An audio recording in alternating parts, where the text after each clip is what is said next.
Hello students and welcome back to the channel.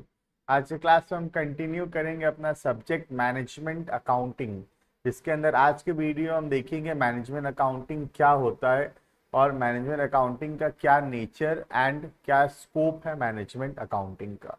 जैसे कि हम जानते हैं कि बहुत सारे ब्रांचेस ऑफ अकाउंटिंग होता है। एक हो गया तुम्हारा फाइनेंशियल अकाउंटिंग, जो कि हम लोग पहले से पढ़ रखे हैं। फाइनेंशियल अकाउंटिंग बेसिकली प्रॉफिट या लॉस कैलकुलेट करना, एक बिजनेस का सारे ट्रांजैक्शंस को रिकॉर्ड करके, वो उसका मेन ऑब्जेक्टिव होता है। दूसरा होता है cost accounting. Cost accounting basically use होता है मैन्युफैक्चरिंग ऑर्गेनाइजेशंस में या फिर सर्विस इंडस्ट्री में, जहां पर कोई प्रोडक्ट का कॉस्ट प्राइस कैलकुलेट करना होता है एंड उसके अंदर और बहुत सारे कॉन्सेप्ट्स हैं। ये एक अलग ब्रांच ऑफ अकाउंटिंग है जिसका काम है मैनेजमेंट से रिलेटेड। मैनेजमेंट बेसिकली ऑर्गेनाइजेशन के अंदर चीज़ों को मैनेज करता है। उस जो व्यक्ति मैनेज करता है वो है मैनेजर, या also called as the process is called as management. तो ये जो मैनेजमेंट अकाउंटिंग है, ये इंफॉर्मेशंस प्रोवाइड करता है जिससे एक ऑर्गेनाइजेशन को मैनेज करना आसान होगा। तो आज के वीडियो हम देखेंगे मैनेजमेंट अकाउंटिंग क्या होता है। चलो तो वीडियो को शुरू करते हैं। देखना, the practice of delivering financial resources and information to managers for decision making। Managers को बहुत सारा इंफॉर्मेशन का जरूरत पड़ता है डिसीजंस लेने के लिए, is known as management accounting. तो जो ब्रांच ऑफ अकाउंटिंग ये इंफॉर्मेशन प्रोवाइड करता है मैनेजर्स को, जो कि हेल्प करता है मैनेजर्स को डिसीजंस लेने में, इस ब्रांच ऑफ अकाउंटिंग को बोलते हैं हम लोग मैनेजमेंट अकाउंटिंग। ठीक है। Management accounting aims to use their statistical data to make more informed decisions. It will help you manage your company's growth and day-to-day operations. Company को मैनेज करना ज़्यादा आसान होता है with the help of management accounting, क्योंकि management accounting decisions provide, मतलब informations provide करता है for the purpose of taking decisions. In the ahead of this blog, we will explain the nature and scope of management accounting. In the following section, you will know the management accounting nature and scope. आगे चल के हम management accounting का importance और उसका role भी पढ़ेंगे। आज का जो वीडियो उसमें हम कवर करेंगे nature and scope of management accounting. ठीक है। सबसे पहला है नेचर। नेचर बेसिकली होता है कैरेक्टरिस्टिक्स ऑफ मैनेजमेंट अकाउंटिंग। पहला, it focuses more on future. ये फ्यूचर के बारे में डेटा प्रोवाइड करता है ताकि हम फ्यूचर में बेटर डिसीजंस ले सकें। It is concern with nature of management accounting regarding the future. The management can foresee and plan their future course of action with its assistance. तो मैनेजमेंट अकाउंटिंग के help से हम future में better decisions ले पाएंगे। ठीक है। Method of selective nature. It is a method with a selective focus. It considers only data. Data लेता है कहाँ से?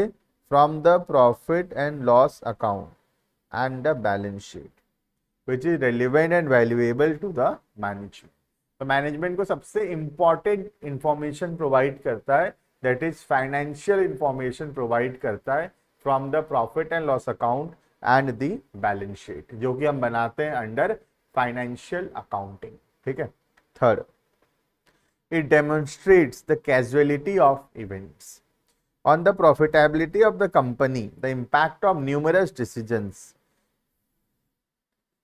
बहुत सारे डिसीजंस का क्या इम्पैक्ट होगा कंपनी के प्रॉफिटेबिलिटी के ऊपर, उसका भी इम्पैक्ट मैनेजमेंट अकाउंटिंग इवैल्यूएट करने में हेल्प करता है। Like pricing decisions, advertising decisions, sales mix, cost control etcetera. ये सब से कंपनी के प्रॉफिटेबिलिटी पे क्या फर्क पड़ेगा, ये स्टडी भी होता है अंडर मैनेजमेंट अकाउंटिंग।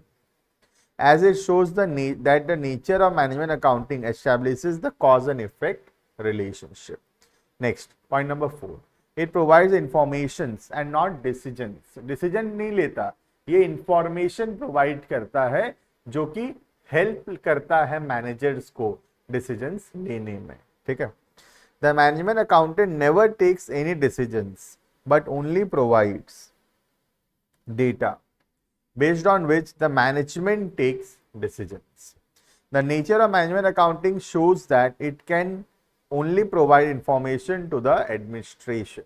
Basically इसका पर्पस डिसीजन लेना नहीं है, इसका पर्पस है इंफॉर्मेशन प्रोवाइड करना for the purpose of taking decisions, ठीक है। Next, use of special methods and concepts. Some techniques include ratio analysis, budgetary control, cash flow statements.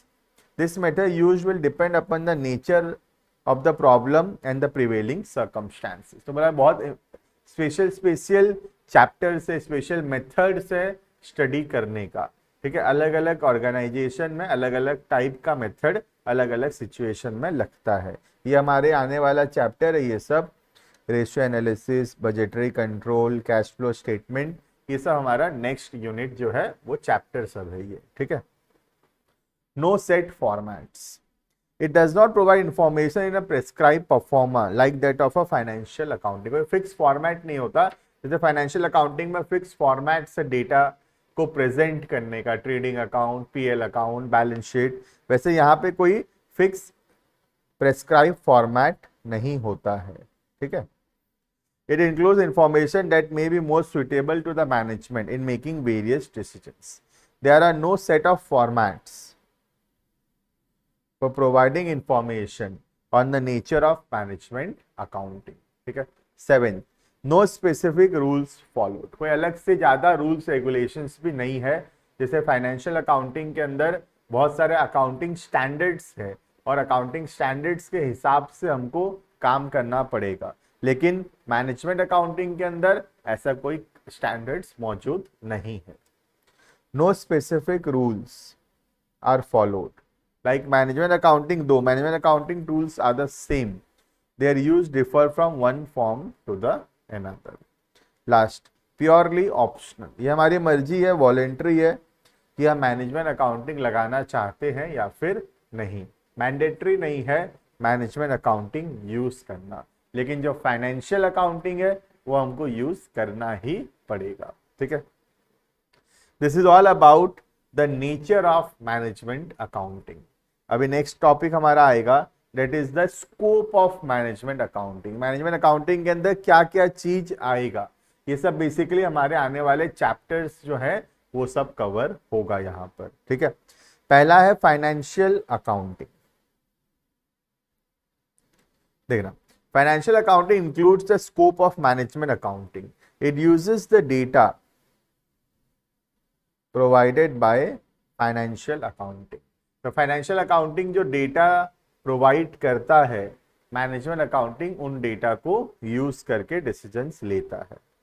In management accounting funds flow statement, cash flow statement, ratio analysis etcetera are prepared based on the data taken from profit and loss account and balance sheet, which is a part of the financial accounting. तो बोल रहा है कि management accounting जो है data collect करता है कहाँ से, फ्रॉम द फाइनेंशियल अकाउंटिंग, ठीक है. Second, cost accounting.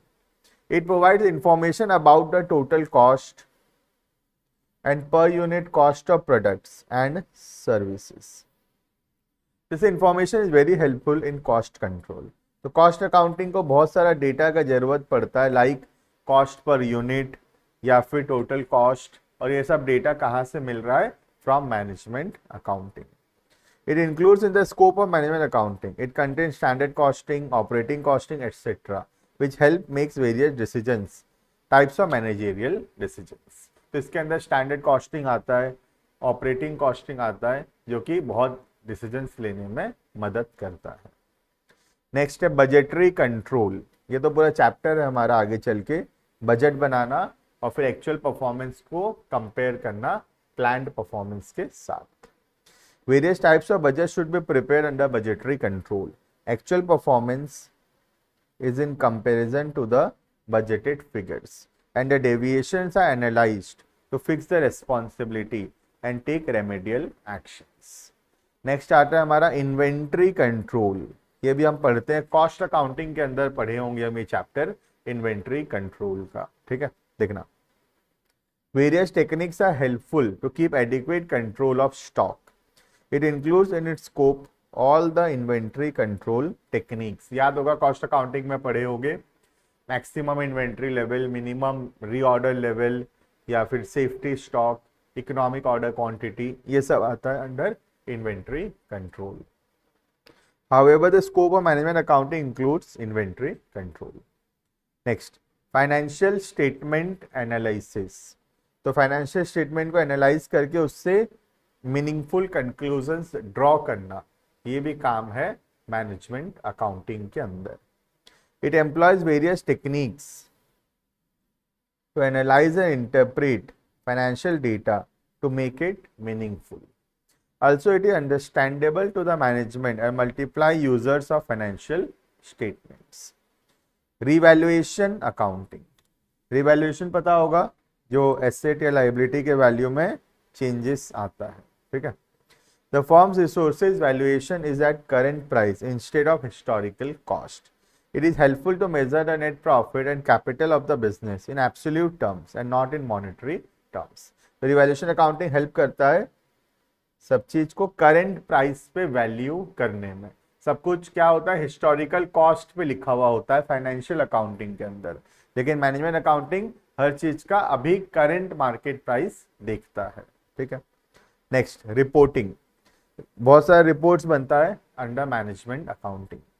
Reports are prepare to the management in, कैसे प्रेजेंट करते हैं, ग्राफ्स में, डायग्राम्स में, रेशियोज में and other statistical techniques, so that users can easily understand them. The information may include profit and loss account, balance sheet, fund flow statements, cash flow statements, etc. However, reporting comes into the scope of management accounting. ठीक है. Next, tax accounting. It includes tax planning, determination of taxable income, filing the return. ये सब काम भी किसका है, management accounting का है, ठीक है. Next, internal control. ऑर्गेनाइजेशन के अंदर सब कुछ ठीक से हो रहा है या नहीं, उस चीज को चेक करना, इंटरनल चेक्स लगवाना, ये सब भी काम है मैनेजमेंट का. It include internal control methods such as internal checks, internal audits, efficient office management, etcetera. Next, methods and procedures. It also includes the establishment of most economical system of accounting suitable to the firm. ये select करता है सबसे best तरीका जो हमारे organisation के लिए ठीक रहेगा. It lays down the methods and procedures for smoothly conducting different business activities. And last one, office services. In a small organisation the scope of management accounting includes office service also. लेकिन कहाँ पर, small organisation. An organization may require a management accountant to maintain and control office services like data processing करना, filing करना, copy करना, communication करना. ये सब काम भी मैनेजमेंट अकाउंटेंट का होता है इन अ स्मॉल ऑर्गेनाइजेशन. लेकिन बड़े ऑर्गेनाइजेशन में उसके लिए अलग से डिपार्टमेंट बनाया जाता है, ठीक है. ये सब आता है under the scope of management accounting, ठीक है. चलो, तो वीडियो को यहाँ पर एंड करेंगे हम लोग. वीडियो कैसा लगा जरूर से बताना, और थोड़ा भी पसंद आया तो लाइक करना, शेयर करना, सब्सक्राइब करना चैनल को. मिलते हैं नेक्स्ट वीडियो के अंदर, जहां पर हम लोग मैनेजमेंट अकाउंटिंग टॉपिक को ही कंटिन्यू करते रहेंगे. Thank you and bye bye.